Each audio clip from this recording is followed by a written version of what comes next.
की बात और उस पर सारे वक्ता आज बोल रहे हैं।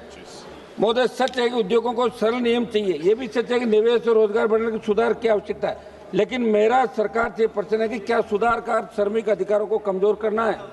क्या विकास का अर्थ सामाजिक सुरक्षा का क्षरण है? मैं आपके माध्यम से सरकार को कहना चाहता हूं कि ये विधेयक तकनीकी संशोधन के नाम पर श्रमिक अधिकारों को और कमजोर करने की दिशा में एक और कदम है। सरकार ये कहती है कि स्पष्टता के लिए, तो देश भर के ट्रेड यूनियन क्यों इसका विरोध कर रहे हैं? क्या कारण है कि श्रमिक असुरक्षित महसूस कर रहे हैं?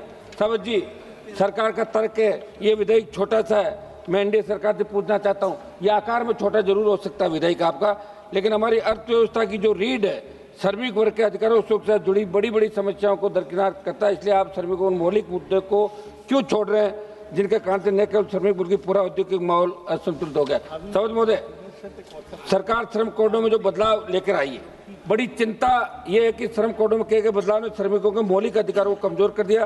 कई श्रमिक समूह अब अपने बुनियादी अधिकारों जैसे सामूहिक सौदेबाजी, उचित वेतन, संरक्षित नौकरी और हड़ताल के अधिकारों को खोते हुए महसूस कर रहे हैं।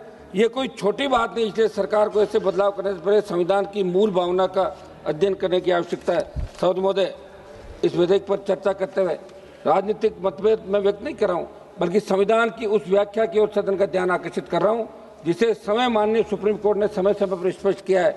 अनुच्छेद 14 जो हमें समानता का अधिकार देता है, यदि श्रमिकों की परिभाषा संकुचित कर दी जाती है और बड़ी संख्या में कामगार कानूनी सुरक्षा से बाहर हो जाते हैं, समानता के सिद्धांत पर प्रश्न उठता है। समझ महोदय, अनुच्छेद 19(1)(c) जो हमें संघ बनाने की अनुमति देता है, ट्रेड यूनियन बनाना और सामूहिक सौदेबाजी करना मौलिक अधिकार है। यदि हड़ताल के लिए कठोर पूर्व सत्य नोटिस अवधि और दंडात्मक प्रावधान अत्यधिक कड़े किए जाते हैं तो इस अधिकार को व्यवहार में निष्प्रभावी बना देता है। हड़ताल करने का अधिकार मजदूर का हथियार माना जाता है। इसलिए मेरा आग्रह है कि इसमें संशोधन आप करके और नए सिरे से विचार करें। अनुच्छेद 21 जो हमें जीवन और गरिमा का अधिकार देता है, और सुप्रीम कोर्ट ने अनेक निर्णयों में कहा कि जीवन का अर्थ केवल अस्तित्व नहीं बल्कि गरिमापूर्ण जीवन है। नौकरी की सुरक्षा, मनमानी छंटनी और विवाद निवारण में देरी ये गरिमा के अधिकार को प्रभावित करता है। ये विधेयक लाकर संविधान की मूल भावना और अनुच्छेद की अवमानना आप लोग कर रहे हैं। समझ महोदय, आर्टिकल 38 राज्य के जो डायरेक्टिव प्रिंसिपल है, आर्टिकल 38 जो सामाजिक, आर्थिक और राजनीतिक न्याय की बात करता है, आर्टिकल 39 जो आजीविका के साधनों की सुरक्षा की बात करता है, आर्टिकल 43 है जो उद्योगों में श्रमिकों की भागीदारी की बात करता है। इसलिए मैं आपके माध्यम से मंत्री जी को कहना चाहता हूं कि आर्टिकल 38, 39, आर्टिकल 43 है केवल सजावटी शब्द नहीं है, शासन की दिशा तय करता है। आप यदि ये विधेयक पास करवा लेते हैं तो श्रमिकों की भागीदारी और सुरक्षा के जो राइट उन्हें संविधान ने दिए उन्हें न केवल कमजोर कर रहे हैं बल्कि आम संविधान आदर्शों में दूर जा रहे हैं। इसलिए आपको मंथन करने की जरूरत है।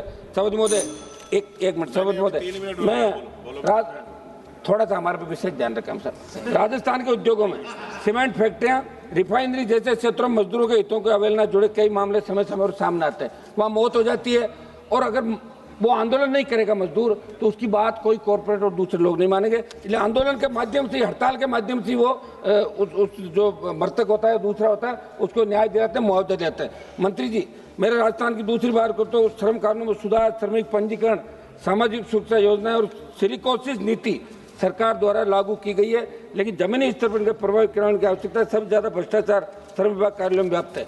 समझ जी, मेरा आपके माध्यम से सरकार से आग्रह है कि हम उद्योग विरोधी नहीं है, हम निवेश विरोधी नहीं है, हम सुधार विरोधी नहीं है, लेकिन हम श्रमिक विरोधी कानून स्वीकार नहीं कर सकते। भारत की अर्थव्यवस्था की रीढ़ मजदूर, कर्मचारी, कारखाना कर्मी, संविदा, श्रमिक, गीग वर्कर, इनके अधिकारों की रक्षा करना इस सदन का कर्तव्य है। और कोई भी विकास तभी सार्थक जब न्यायपूर्ण हो, विकास तभी सही है। एक मिनट साहब, जब वे समावेशी हो। मैं सरकार से भी आग्रह करता हूँ पुनर्विचार करें, विधेयक को संसदीय स्थायी समिति के पास भेजा जाए, ट्रेड यूनियनों, उद्योग संगठनों, राज्य सरकारों के साथ व्यापक परामर्श किया जाए, हड़ताल और एक मिनट समाप्त कर रहा हूं, हड़ताल और सामूहिक सौदे में जुड़े प्रावधानों में संतुलन लाया जाए, औद्योगिक न्यायाधिकरणों की समयबद्ध स्थापना सुनिश्चित की जाए, श्रमिक भागीदारी को वास्तविक रूप दिया जाए। अंत में